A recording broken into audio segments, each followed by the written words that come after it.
what I like to think is when I hear people talk, they talk about UV or LED UV and they say, okay, you're not gonna have spray powder and everything's gonna be dry and your power's gonna be lower, and that's all great.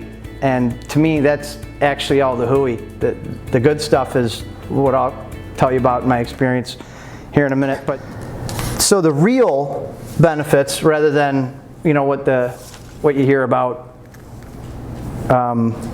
what they tell you about spray powder and all that fun stuff. But from my perspective, being an owner and watching the production, the things that we saw were immediate. I haven't had one job since we put that press in get rejected for offsetting, scuffing, picking. Absolutely not one. In fact, after about 2 months, I had a 2-color job, and it was offset. It was like 35,000 books, and it had a solid blue PMS cover. And of course, trying to save money, run the lower ink costs for the PMS job, so we threw it on the other machine.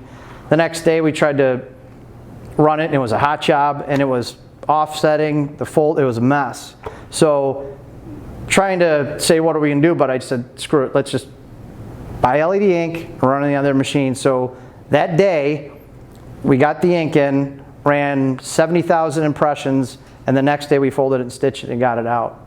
So it kind of said, all right, now I'm kind of done with the whole keep the PMS jobs over here and keep the process over here. Anything that I could run LED, I try to run LED because